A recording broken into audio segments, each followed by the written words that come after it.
Good morning friends. आपने कुछ दिन पहले न्यूज़ में सुना होगा कि बोइंग 737 मैक्स प्लेन के क्रैश हो रहे हैं और इसके अंदर बैठे सभी यात्रियों की अल्टीट्यूड फ्लक्चुएशन के कारण मौत हो गई है। हमने हमेशा सुना है कि फ़्लाइट में सफ़र हमेशा सेफ़ होता है, लेकिन आखिर ऐसी क्यों बात है कि फ़्लाइट में सारी टेक्नोलॉजी होने के बावजूद, सबसे सेफेस्ट प्रोटोकॉल्स को भी फॉलो करने के बावजूद आखिर प्लेन्स क्रैश होते क्यों हैं और आखिर लोग मारे क्यों जाते हैं? आज हम बात करने वाले हैं इसी इंटरेस्टिंग टॉपिक पे। इसके साथ में क्या प्लेन में कोई ऐसी सीट होती है जिसमें बैठना सबसे ज़्यादा सेफ होता है, और आखिर ब्लैक बॉक्स क्या होता है और ब्लैक बॉक्स प्लेन में कहाँ फिट होता है? इन सभी इंटरेस्टिंग चीज़ों के बारे में बात करेंगे। तो आइए शुरू करते हैं आज का वीडियो।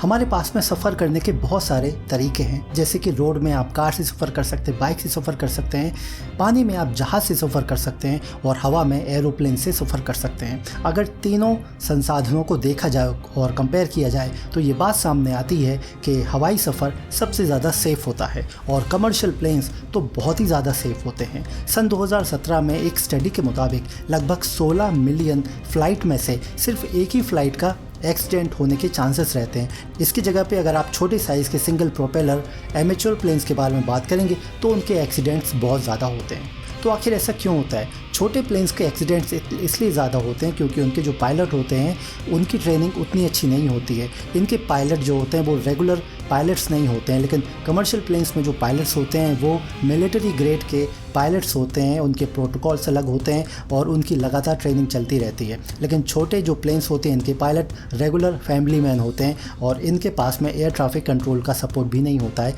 इसलिए छोटे प्लेन्स के एक्सीडेंट सबसे ज़्यादा होते हैं।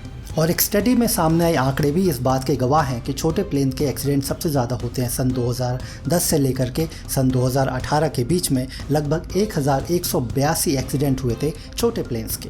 लेकिन आज हम बात करने वाले हैं कमर्शियल प्लेन्स के एक्सीडेंट्स के बारे में। कमर्शियल प्लेन्स के जो एक्सीडेंट होते हैं उनके बहुत सारे कारण हो सकते हैं, लेकिन इनको 4 कैटेगरीज में बांटा जा सकता है और वो 4 कैटेगरी हैं: human error, weather, mechanical error और सबोटैज। आइए अब इन सभी कैटेगरीज़ को समझने की कोशिश करते हैं। पहली कैटेगरी है ह्यूमन एरर।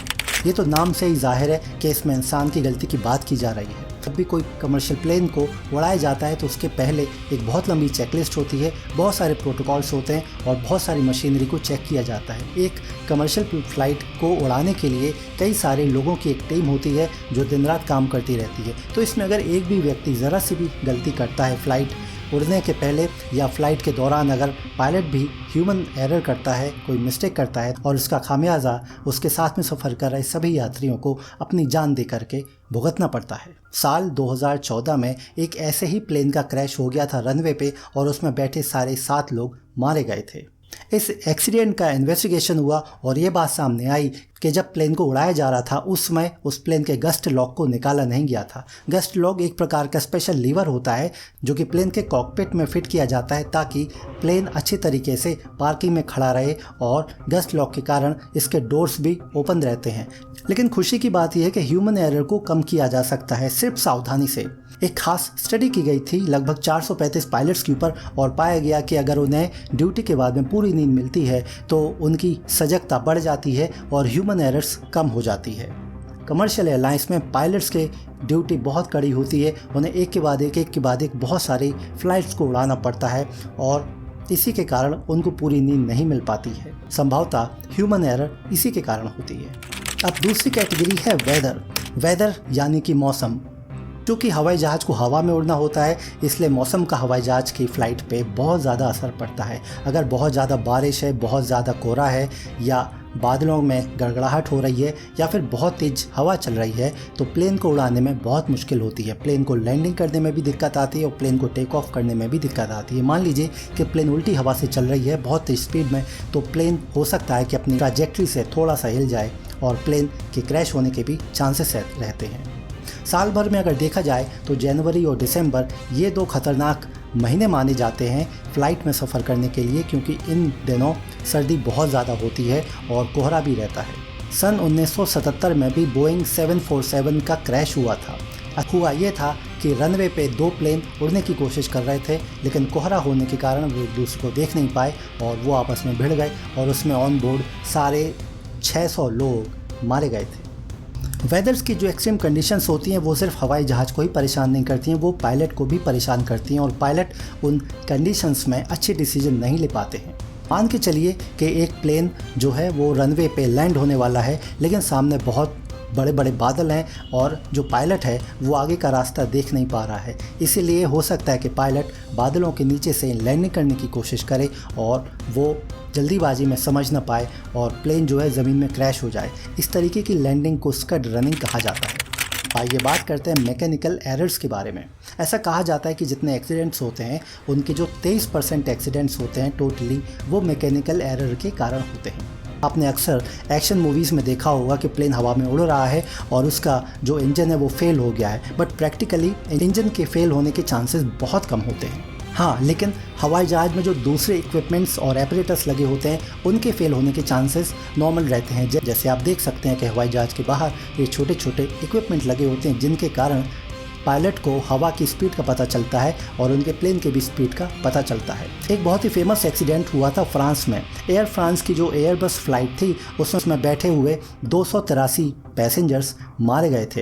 एक्चुअली में हुआ ये था कि उस प्लेन के बाहर जो एपरेटस लगे होते हैं प्लेन की स्पीड को मेजर करने के लिए, वो एक्सट्रीम ठंड के कारण फ्रोज़न हो गए थे और जिसके कारण पायलट को पता नहीं चला कि आखिर प्लेन की स्पीड क्या है। और अगर पायलट को प्लेन की सही स्पीड का पता नहीं है तो अगर प्लेन की स्पीड कम हो जाती है तो प्लेन हो सकता है कि हवा में नीचे गिर जाए, और अगर प्लेन ओवर स्पीड में जाता है तो हो सकता है कि प्लेन के परखच्चे हवा में ही उड़ जाएं, क्योंकि प्लेन जो होता है वो एक लिमिटेड स्पीड के लिए बनाया जाता है और ज़्यादा हैवी प्रेशर प्लेन नहीं झेल सकता है। चौथी जो कैटेगरी है प्लेन एक्सीडेंट्स की वो है सबोटैज। सबोटैज का मतलब होता है कि प्लेन को प्री प्लान करके कुछ लोगों द्वारा एक्सीडेंट कराया जाना, और टोटल एक्सीडेंट्स में से लगभग 7% जो एक्सीडेंट होते हैं वो सबोटैज के खाते में जाते हैं। अभी तक जितने ज़्यादातर सबोटैज हुए हैं वो चाइना में ही हुए हैं। आपको याद होगा 9/11 में भी 2 प्लेन्स को हाईजैक किया गया था, ये भी सबोटैज की कैटेगरी में आते हैं।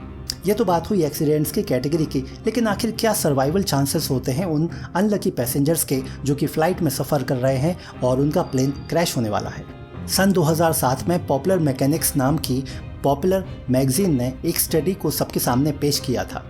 इस स्टडी में 1971 से लेकर के अभी तक के सारे प्लेन क्रैश के टेस्टिंग के डेटा को सामने रखा गया और ये पाया गया कि जो लोग आगे की सीटों में बैठते हैं उनके सर्वाइवल के चांसेस होते हैं वो सिर्फ 49% होते हैं, और जो पैसेंजर्स पीछे की सीट में बैठते हैं उनके सर्वाइवल के चांस 69% बढ़ जाते हैं। आपने हमेशा देखा होगा कि जो VIPs होते हैं उनके लिए प्लेन में सबसे आगे की सीटें रिजर्व की जाती हैं, जो कि बिज़नेस क्लास के नाम से जाना जाता है। ये सीटें बड़ी होती हैं और एक कंफर्टेबल सोफ़े के साइज़ की होती हैं, और जो पीछे की सीट्स होती हैं वो रेगुलर पैसेंजर्स के लिए होती हैं। होगा ये कि अगर प्लेन क्रैश होता है रनवे पे तो सबसे पहले उसकी जो नोज़ है वो ज़मीन को छुएगी, और जो लोग आगे बैठे हैं उनके लिए जान की रिस्क सबसे ज़्यादा है, और जो लोग पीछे बैठे हैं उनके लिए जान का खतरा बहुत कम होता है। इसीलिए ब्लैक बॉक्स को भी प्लेन में पीछे की तरफ ही फिट किया जाता है, क्योंकि प्लेन को बनाने वाली कंपनियों को पता है कि अगर प्लेन का एक्सीडेंट होता है तो प्लेन का आगे वाला हिस्सा हर हालत में चकनाचूर हो जाएगा और जो पीछे वाला हिस्सा है वो हमेशा सेफ रहता है। ब्लैक बॉक्स किसी एरोप्लेन में लगाए जाने वाला सबसे ज़्यादा इम्पोर्टेंट चीज़ होती है, क्योंकि ये एक ऐसा हाईली अल्ट्रा प्रोटेक्टिव बॉक्स होता है जिसमें एरोप्लेन में की गई सारी एक्टिविटीज़ का डेटा मौजूद होता है। इसमें वो सारी बातें भी रिकॉर्ड की जाती हैं जो कि पायलट ने कंट्रोल रूम के साथ में की थी, और इसके अलावा जो प्लेन के दूसरे डेटा होते हैं वो भी इसमें मौजूद होते हैं, क्योंकि अगर प्लेन का क्रैश हो जाता है तो इस ब्लैक बॉक्स को रिकवर करके इसमें जो अंदर रिकॉर्डिंग सेव है, जो इसकी हार्ड डिस्क में डेटा सेव है, उसको रिकवर किया जा सकता है और पता किया जा सकता है कि आखिर कौन से वो कारण थे जिनके कारण प्लेन का क्रैश हुआ। तो फ्रेंड्स, अगर आप अगली बार प्लेन में सफ़र करें और आपको एयरलाइन कंपनी पीछे की सीट दे दे बाथरूम के पास में, तो घबराइएगा नहीं और परेशान नहीं होइएगा। यही वो सीट है जो कि सबसे ज़्यादा सेफ़ है। आपके हिसाब से कौन सा कारण एयर क्रैश के लिए सबसे ज़्यादा जिम्मेदार होता है? अपने इनोवेटिव आइडियाज़ हमारे साथ में कमेंट सेक्शन में शेयर कीजिए, और इस वीडियो को भी अपने दोस्तों और रिश्तेदारों के साथ में शेयर कीजिए। हाँ, सबसे ज़रूरी बात, अगर आपने अभी तक हमारे चैनल को सब्सक्राइब नहीं किया है तो साइंस भाई चैनल को सब्सक्राइब कीजिए, क्योंकि हम लेके आएंगे ऐसे ही मज़ेदार वीडियोस सिर्फ आपके लिए डेली। मैं हूँ अभिषेक गुप्ता और मिलते हैं हम अगले वीडियो में। तब तक अपना ख्याल रखिए। जय हिंद, जय भारत।